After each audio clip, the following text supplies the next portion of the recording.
Hello everyone's I'm Lady T506. Welcome to my channel. I'm here for Love and Hip Hop Atlanta Season 7 Episode 8. Now I wrote down a whole bunch of notes, but I'm not even gonna go through all that. I'm gonna just go through some pertinent things like Scrappy and Bambi, they are pregnant. He comes to tell Mama D thinking that Nurse Bay is there, and she got on her a nice little silk robe thinking she gonna show him something.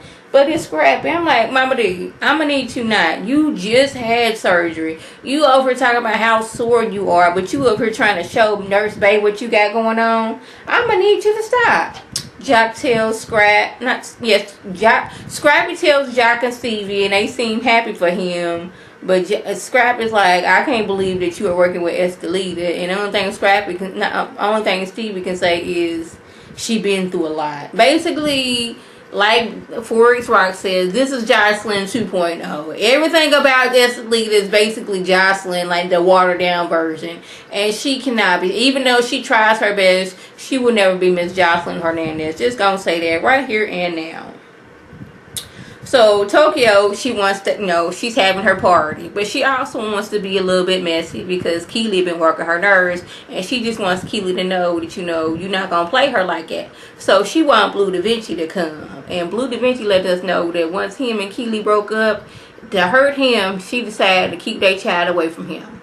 And this is I can't stand whether you a man or a woman when you keeping your child away from this other parent. Unless this parent was out here hurting physically your child or was putting your child in harm's way, you shouldn't be keeping your child away from that other parent, because that child is going to end up resenting you. You mad, you got you a new girl, baby gonna stay with me. See, the quickest way to get somebody to get some act right in their system, take them to court. Okay, don't even tell them. Just go down to the court system and be like, look here, the mother of my child, she hasn't let me see my son in ABC months, and I would like to get either not full custody, or I would like to get my visitation rights put on paper. That way she will have to let me see my son.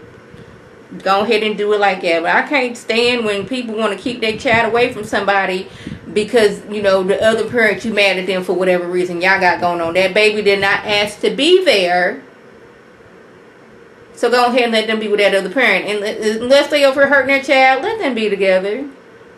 So speaking of Keely, she's sitting here behind some desk. I guess the prove that she got some kind of business going on. But I'm like, I still do not know the credentials that Keely has going on. Just because you sit behind a desk, it's not proving anything to me. Now, Bachi comes to let her know, I know who the father of your child is. I don't know why you didn't tell me. My thing is, I'm not sure why you didn't ask. Like, y'all both in the wrong. But she's like, you didn't ask, so I didn't tell. That goes to show you that y'all relationship really wasn't nothing, because he didn't care enough to ask who the father of your child was. But he does let her know, Tokyo, she's having a party. You will not be invited. Which, automatically, I was thinking, not only is she going to show up, she's going to show up with a homegirl, and they're going to cut up separate foods, which is exactly what happened. So, Sean, he decides, Jessica, she's stressed out, she's pregnant, she's dealing with planning his wedding. So while he's out of town, he sets for her mom to come there to visit. Now they already have a strained relationship. Mama was mad at some things that Jessica said. Jessica's mad the way some things happened when she was little. But Mama's like, I was just hurt for you, and I wanted better for you. When you was slinging on that pole, I just wanted the Lord protect you, and he did. When you have your own child, you will know. And this is when Jessica let you know, well, that's going to be happening sooner than later because I'm pregnant. And Mama's happy because she's going to be a granny now. So I'm glad that Jessica got somebody other than Carly Red, because Carly Red over here just want to start, man. It's like, girl, she ain't even taking care of her daddy right now, let alone being a support system for you. So Bachi and Blue sit down at Tokyo's party, and Bachi just lets her know, look here, I've been dating Keely, but I didn't know that you was the father of her child. I recently found this out. She never told me. I had to find it out from a third party. But I'm going to let you know that we've been seeing each other. And Blue Da Vinci's like, you know what? I'm not even worried about all that. I just want to see my son. I know you a good dude, and if you was around my child, then I know that'd be good for my child. I'm not even worried about that. But that thing over there, he didn't say that, but I'm paraphrasing. She keeping me from my child. She want to hurt me. So apparently he was dating some stripper, and she was mad that he was dating some stripper. So she was like, well, you can't be around the child. Well, what if he's not around the stripper when he's with the child? See, like I said, take her to the court. You mess around and get full custody of that baby. Just saying. And another thing, men and women, if you have a child with somebody, go ahead and put yourself on child support. And here's why. Because if you paying her like $100 a week or $50 a week, or how much you paying her, and you buying the baby diapers or clothes or what have you, the moment she gets mad and puts you on child support, say you've been doing this for the past, 8-9 years, and y'all get into it, you get you a new girl and you want to get married, she's mad about this. She go down there and take you on child support. So it goes back from the day the baby was born to he's 8 or 9 years old. Now you owe all that back child support. Court don't want to hear about it. Well, I've been giving her money each month. I've been buying the baby diapers and all that. They not going to give you credit for that. So to help yourself out now, go ahead and put yourself on child support. Learn that from Judge Matthew. He's always telling these people, put yourself on child support now, to where you ain't going to have all those rears and thousands of dollars that you got to pay because you wasn't on child support from right then and on. Just a little PSA for y'all folks out there. So Keely and Blue, they get into it because she ain't been letting him see the sun. But I'm glad they did, excuse themselves from everybody else. And I don't know what was going on with Carly, because she over there yelling at Jock. And the look that Sean gave her, because she was like, go somewhere with the homeless people. Why are you even over here? First of all, you was doggone drinking the doggone Jock Kool-Aid last season, wanting to be with him, even though he was out there with those llamas or alpacas or whatever that animal was. You was ready to be up in the doggone wilderness with him out in the woods. But now you can't stand him. But Sean was looking at her like, Carly Ray, why are you so loud and messy? Like the look he gave her. But I'm like, you must never seen the Love and Hip Hop before, because Carly been loud and messy since season 1. So y'all, this is when it goes down, because it's mess and drama at this party. Tokyo knew this was gonna happen, but she said it might ruin my party, but Keely must know.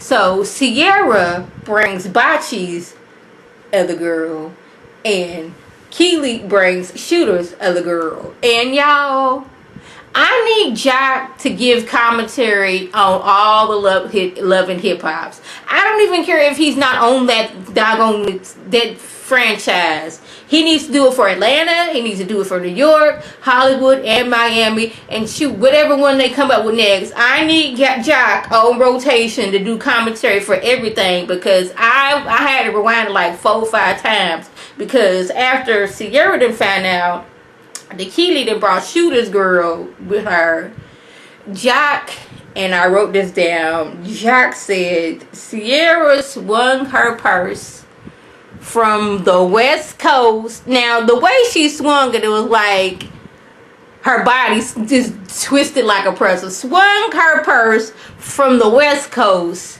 slid on through from the Midwest, and knocked Keely upside the head. And I was like, that is so right. So next thing like people are like jumped in the huddle. Jock is sitting back here. I don't know who the young lady was on his lap. He don't know what's going on. Sean then got threw off to the side. Carly then fell out too. I was like, oh no, Carly gonna break a hip. But Jock's over talking about some Sean. You alright down there? Speak to me, Sean. Speak to me. Y'all, I had to watch that like 4 or 5 times. And I'm like, Jock, Mona, I know you not seeing this video, but I need somebody to let Mona Scott know that Jock needs to do commentary for everything for this franchise. Because his commentary is just be throwing me out the way. I was like, she did like swing her purse all the way. She got a good momentum in her.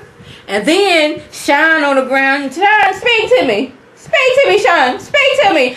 I was rolling on the ground. It was so funny. I don't know who had whose hair, but I do know that chunks of hair was getting pulled from somebody. But Bocce's upset because this is his club. not Keely, but what's her name, Tokyo, I think she done got a few licks in on somebody in the background because she was standing up. Somebody was barefooted and like leaped into the crowd. When I tell you, I just laughed so hard I had to rewind it 4 or 5 times. So, where we going? Okay, last we're gonna talk about Mama D. She wanted to meet up with Bambi, and this is when Scrappy has to let her know that I've told a few people. I know we wasn't supposed to tell nobody, and you told your mama, but that's your mama. But I not only told Stevie, I told Jack, and I told my mama. Yeah, she looking like, now you know your mama can't hold water. Scrappy knows that his mama can't hold water. So she gets to the dinner, and there's Rashida and Tammy there. And she's like, she already know what's going on. But Mama D's looking at it as these two are brothers as well, and we can help you out with your situation, you being pregnant. So she get to pulling out onesies, like, okay, we know what you doing, and she's like, look here, y'all, I'm pregnant, but let Mama D tell it. I didn't say nothing. Bambi told on herself. Well, you was bringing out onesies, and we know you not pregnant.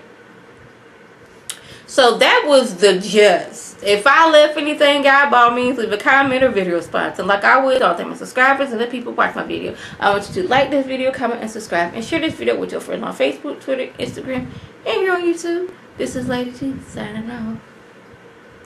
Have a good one.